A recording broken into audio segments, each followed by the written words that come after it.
Hi, I'm Gabriel, and this is Learning English Path. And in this lesson, I'm going to teach you how to use a dictionary.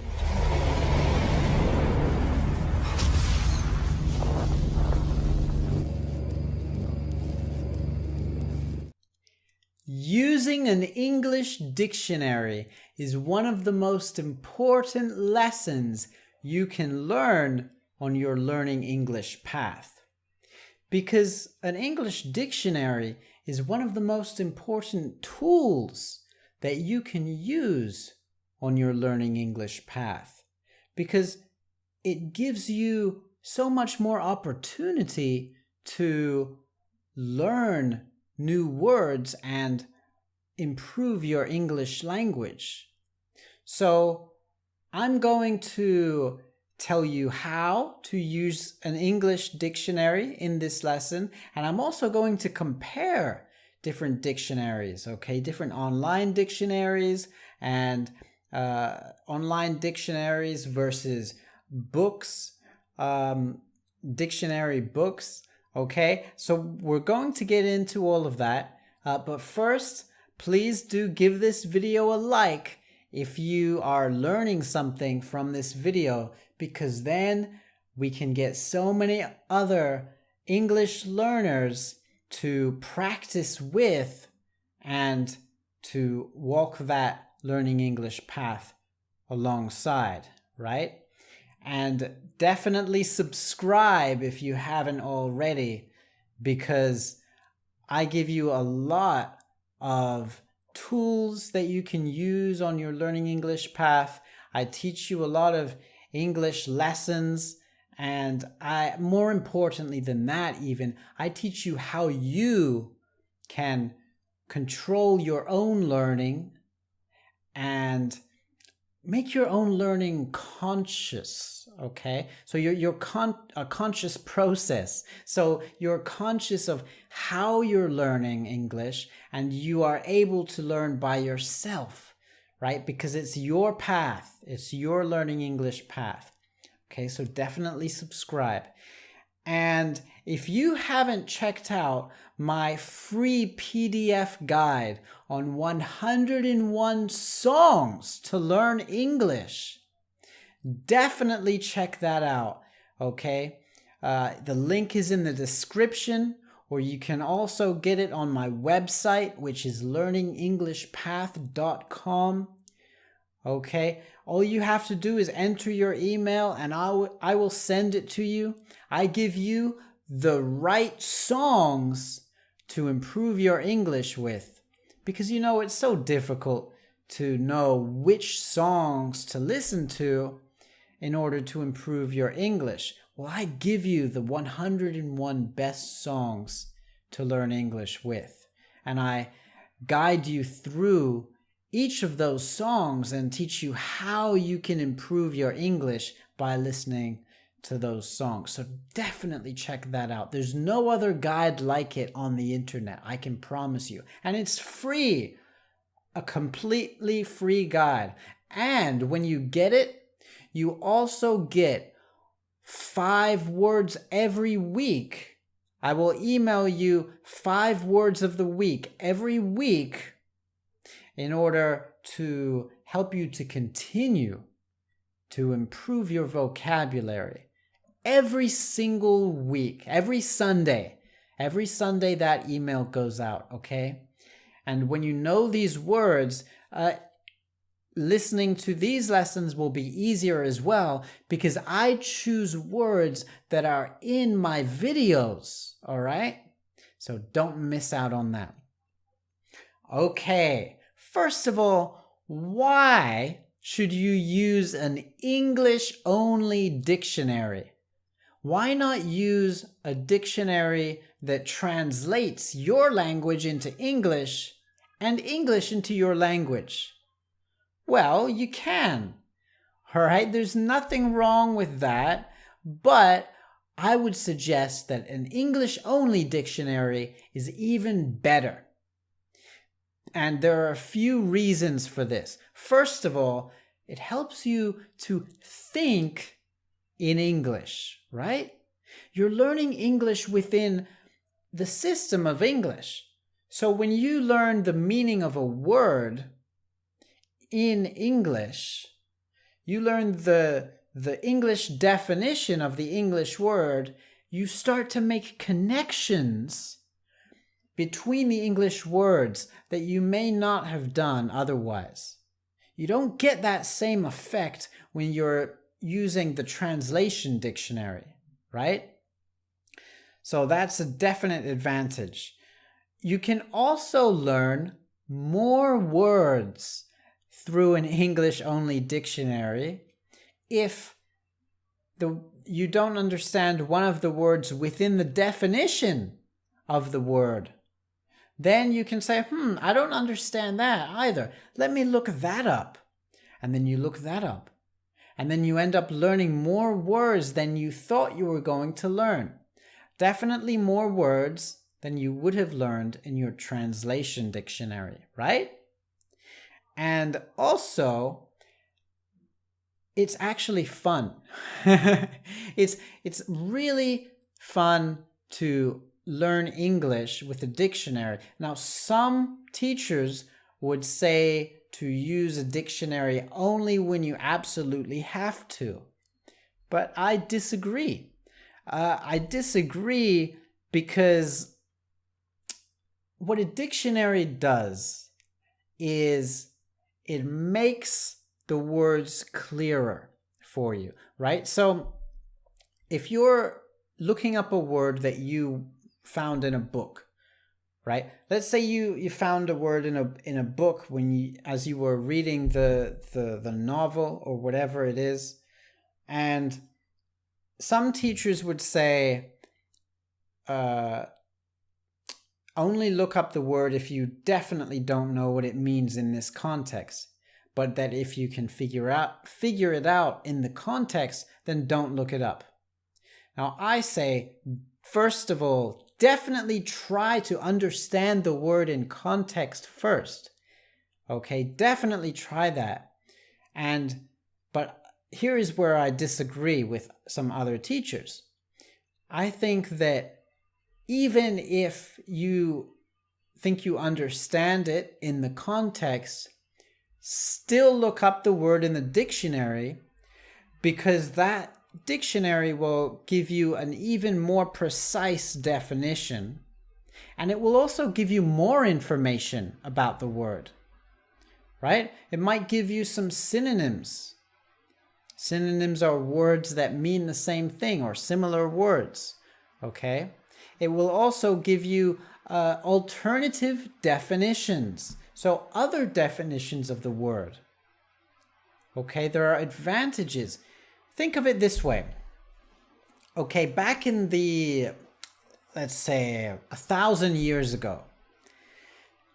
1,000 years ago, some people were trying to make maps, right? Maps of the land, like where the land met the water, right? And so what they would do to make these maps, what they would do is they would sail a ship or a boat around the land, right? And they would sketch the land that way, right? And there were some, over the few hundred years, there were some people who got really good at it, right? The British were very good at making maps towards the end of the 19th century, right? They got very, very good at making maps, the more ships they had, and quite accurate. But then we invented planes, right? And when we got planes, we could make much more accurate, much more detailed maps of the land, right? It was so much easier. Think of that step, right? From making maps by being on the ships to making maps by seeing it from a plane. That is the same thing as understanding a word in a book and then understanding a word once you look up the definition in a dictionary. You have a much clearer understanding and a much more accurate understanding of what it is, right? You're making a map of the English language in your mind. That's what you're doing, right? Native English speakers have a map in their minds of the English language. It might be a very messy map, and every native speaker has a slightly different map, right? The coordinates are in a different place, but effectively, we all have maps in our minds. And towards the late 20th century, we had satellites, right? Satellites were sent into space, and they made even clearer, crystal clear, much more accurate maps than even we had when we were in the planes. And that step you could think of as, once you've read the dictionary definition, then you come across that word again and again and again and again in other books and in other maybe documentaries or films or conversations you're having. You come across those words many other times in context, and then you have the context of the word. That is when you really understand it, just like a satellite is able to crystallize the map of the world, right? All right. So now we're going to compare a lot of online dictionaries. But before we do that, I want to quickly talk about the benefits of just using a book, okay? A book version of the dictionary.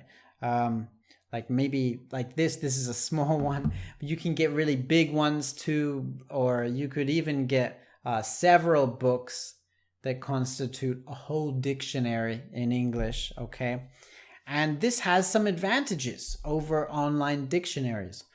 First advantage, there are fewer distractions, okay? When you're online, using a dictionary online, you've got ads coming up, right? Saying, hey, buy this, look at this, right? Lots of colorful little pop-ups, right? Maybe you've got your Facebook notifications saying someone replied to your message, right? All these distractions online. You don't get that in a book, all right? So that's one definite advantage. Another advantage is that you get to see in the book, because all the words are listed alphabetically in alphabetical order, you get to see, if you look at the previous word and the next word, you will maybe understand what the prefix, right, the prefix of the word is. So if you're looking up the word, for example, impossible, then you might see other words beginning with I am before and after the word impossible. So then you can figure out, oh, okay, there are some similarities between all of these words starting with I am. And then you can figure out what the meaning of that prefix is, and you learn so much more, right? That's another advantage that you don't get in an online dictionary, because online what you do, as I'll show you, is that you search the word and it shows you the definitions of that one word. And you don't get to see which word comes directly before and after the word, okay? But there are some advantages online that you don't have with a book, a dictionary book, okay?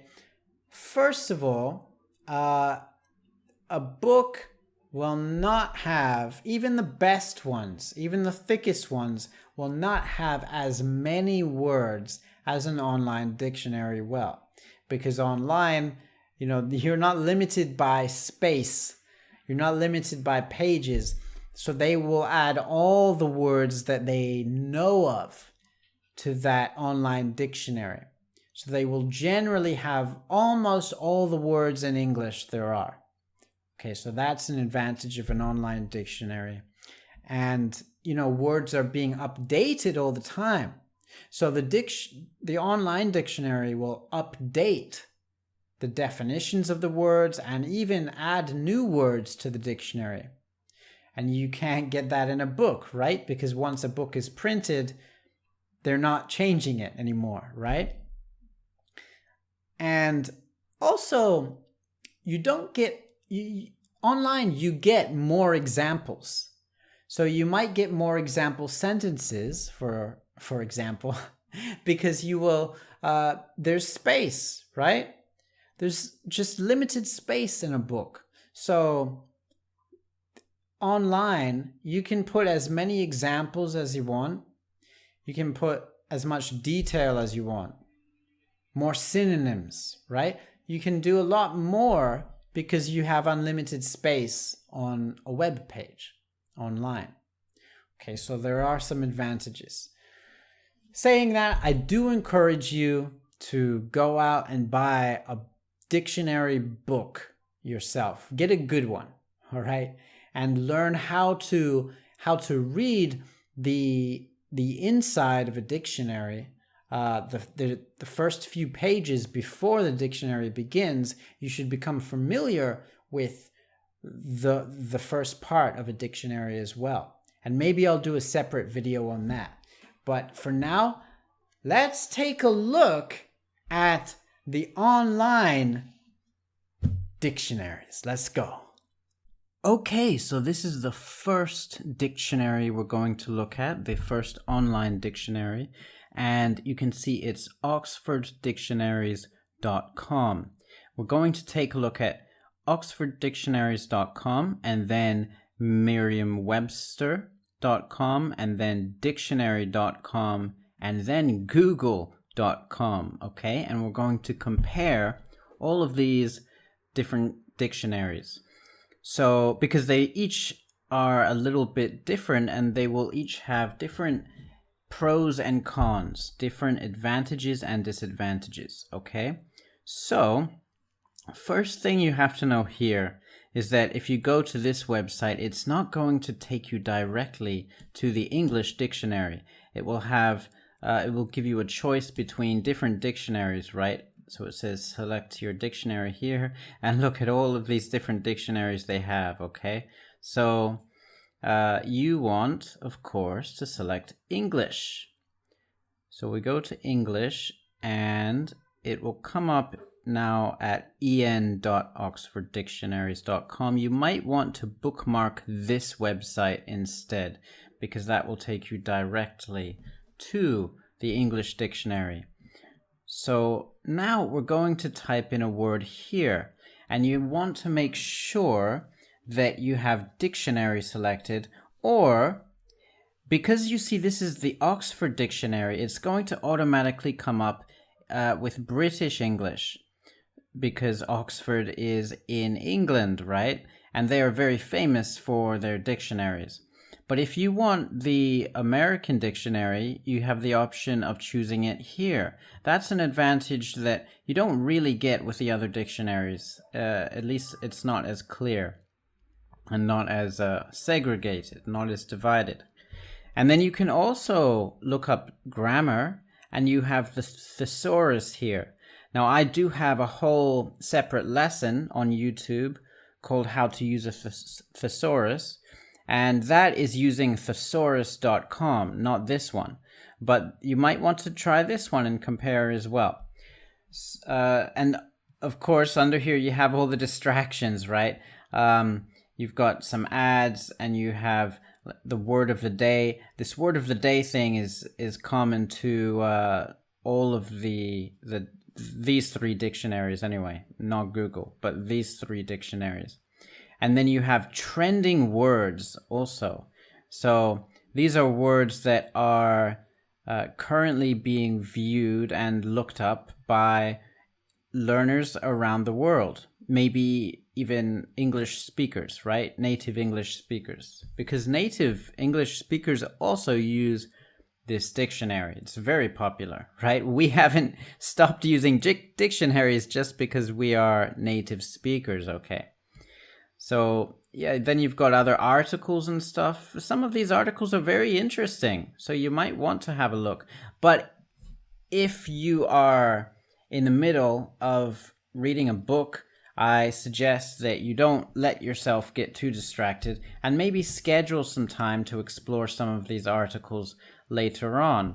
But here, we're going to look up the word novel, okay? We're going to use the same word for all of these websites because we want to get a really fair comparison.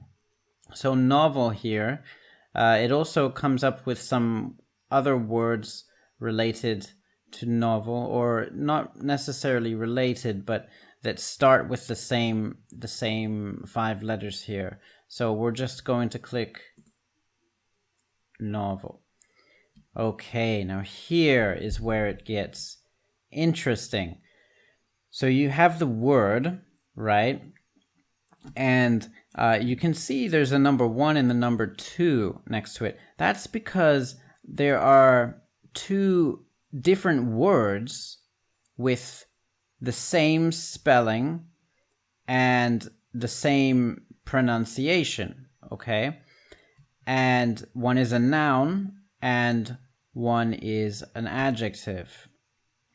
Now, here you can listen to the word here pronounced. So that's an advantage that you do not get with books, right? You can hear the pronunciation in an online dictionary. Let's hear that again. So sometimes you will need to click it a couple times or a few times to actually hear it because it goes so quickly, right? Novel. Novel. Okay. And sometimes it's a male voice and sometimes it's a female voice. But here, so you've got that it's a noun, right?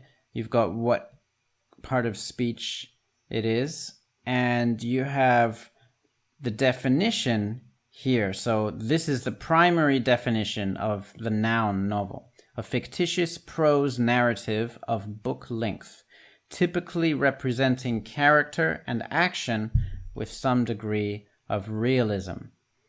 Okay? And it's got a couple of example sentences here. And what I really like about this website is that it gives you a lot of example sentences. So for any word you look up, it will give you a lot of examples so you really understand it in context, which I think is fantastic, right? And you just have to click this here and it opens up all of those sentences. And here, synonyms.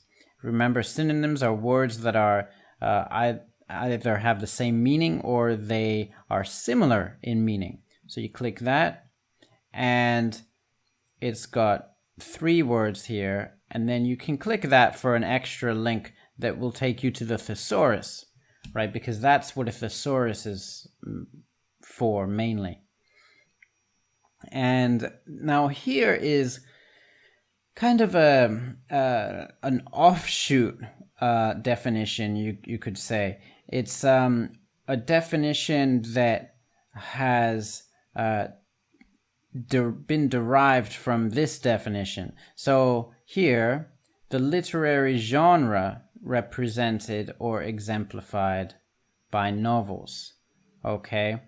And this is a slightly different definition, but it's 1.1 because, again, it comes from this definition, right? And then you can also get the example sentences here.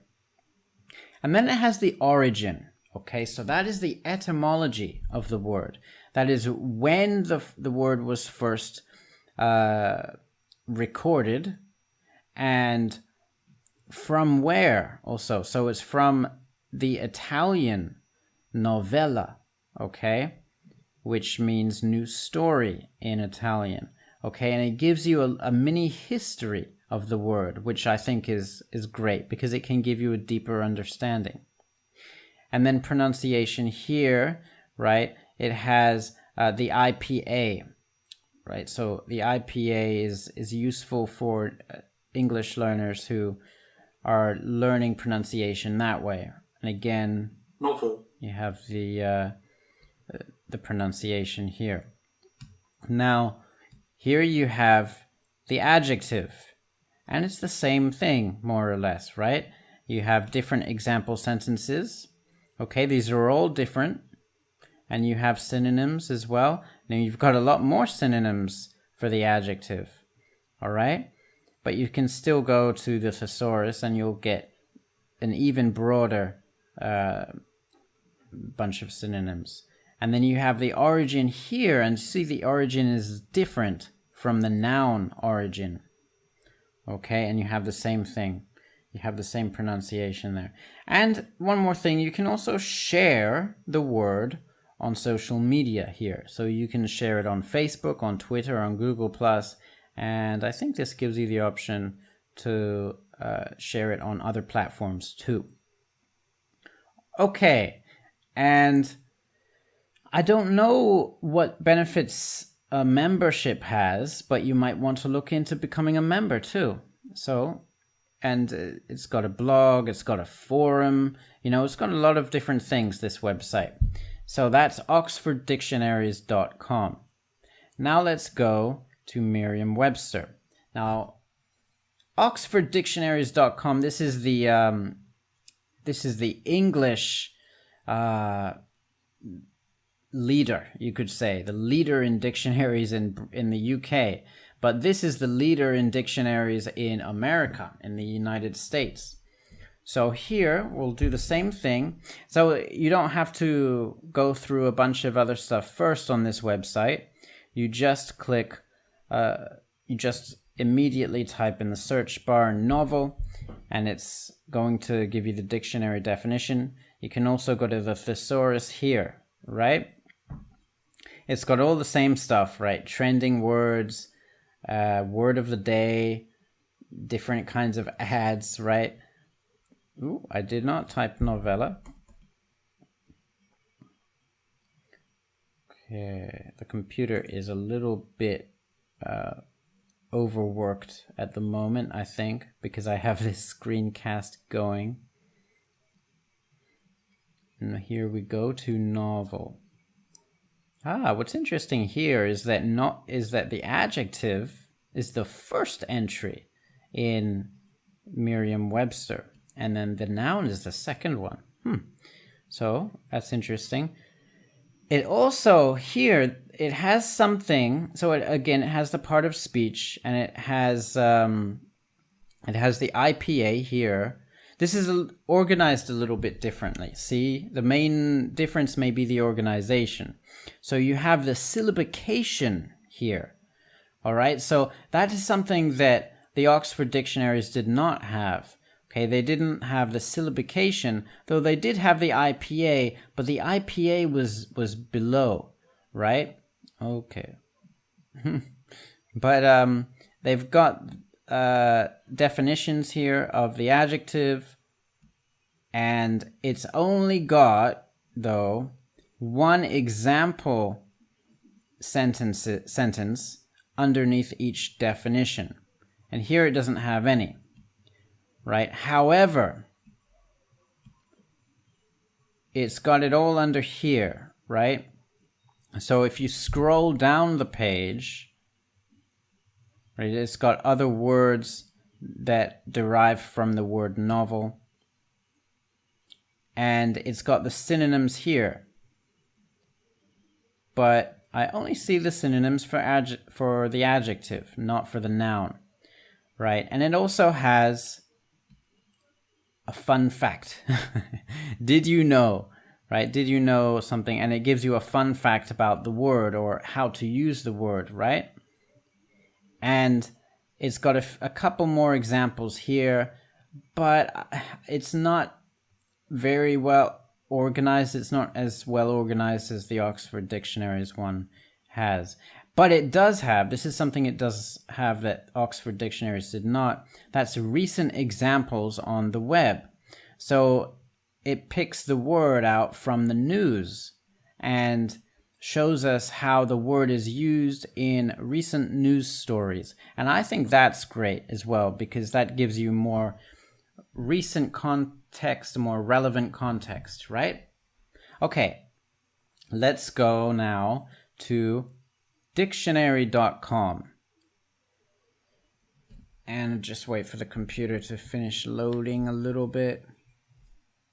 Now, I find actually Dictionary.com is more useful, more simplified definitions for English learners. So you might understand these definitions better in Dictionary.com. See, some of these definitions are more complicated, right? But there is one more big benefit to using Dictionary.com, which I will show you now, and that is within the definition itself. So again, let me just wait. Okay, so we're going to type novel. And again, here you can go to Thesaurus.com, and it's got your word of the day there. And it's also got a few articles that you might be interested in reading. Okay, the page is finally loaded, and you can see here that you've got a big ad here first, but then you have the word, and it's the noun that comes up first. And remember, so Dictionary.com it has the American definitions first, okay? Similar to merriam-webster rather than Oxford Dictionaries. And it has the syllabication here, but it does not have the IPA, okay? So take that into consideration. It has the pronunciation, and I thought it might be interesting to see all of the different pronunciations of the word, and compare the difference between the three dictionaries. Although this is slow, so we might do that if the definitions. So Oxford Dictionaries. novel, What's that one? That's a British English accent, right? Merriam-Webster.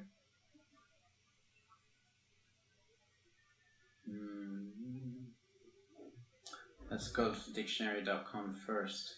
Okay, so this is Dictionary.com. novel, So very American, right? You can hear novel. And that's a female voice, obviously. The Merriam-Webster's one is not loading up very well right now, but it's an American accent as well. And I would say it's much clearer than Dictionary.com's pronunciation, actually. So you might want to listen to that again. The computer is not able to take this much screencasting. So I've got the definition here, and it has a little bit of an origin, but it's not nearly as comprehensive as the one in Oxford Dictionaries, right? It's got a couple of related forms there. Well, just one actually, novel-like. And it's got the adjective here also. So it's got one example sentence here. And it should have more example sentences near the bottom as well. And here you can see that there's a third version here. So Dictionary.com also has one from Roman law, right? So a different definition as well. And okay, it's got under here related words and examples from the web again, right? Contemporary examples. It does not have a bunch of example sentences that the website made up, but it's got contemporary examples and it's got historical examples as well. Ooh. Oh, here here is a little bit of an error in the website, okay? See, I looked up the word complexity just before shooting this, and so sometimes what it will do is it will be a step behind you, okay? So it will have the previous word you looked up in historical examples instead of the words that you're trying to look up now, which is unfortunate. So keep that in mind. And it does have the British definition underneath all of that. So all up there is American, and then you've got the British English definitions from that dictionary. Okay? And it's got a lot more stuff, to be honest. It's got also novel in culture, right? So it's got a little bit, it's kind of a stretch, to be fair, but here is what I really want to point out. A big advantage for Com is that within the definition, you can click on a word. Okay, so if you do not understand the definition itself, you can go straight to the word. See, there we have complexity. When I was just playing around with this before the video, this is what I did. So you can click on complexity, and it will take you to the definition complexity within the website. Okay? And you will go straight to that web page. That is something that these other dictionaries do not have. Okay, this is a big advantage, in my opinion, for English learners and for anyone. If you don't understand a word within the definition, well, you want to know the meaning of that word too, right? So you can go straight to it, nice and easy. All right, now before we finish this, let's just take a quick look at Google before my computer completely dies. So you type in the word novel, right? Now remember, on Google, it's going to come up with a bunch of other websites underneath, not going to be related to dictionary stuff. You just want to look at this, right? The little thing, the box here at the top. So it still has the syllabication, it has the IPA, it has a pronunciation, audio. It also has definitions and one or two example sentences and a few synonyms as well. Okay, and you can expand this to go to translations, word origin, and more depth. It's just about dead now, but you get the idea. There are different advantages for different of these dictionary websites, and you should choose your own, okay? Choose which one you think is best, and maybe don't just stick with one. Look at a few of them and get a well-rounded view of the word, okay? Oh, here is finally expanded. Oh, and here you can see as well there's a graph of its usage, which is pretty interesting, and you can also translate it. So, again, all of them have different advantages, all right? Pros and cons. Okay, so you can see the value of using a dictionary, I hope, right? All right. Remember, hit that subscribe button, hit the bell next to it so that you're notified when another lesson comes up. Hit the like button for me and leave a comment, okay? What did you learn in this lesson? All right? Keep learning, my friend, and keep going.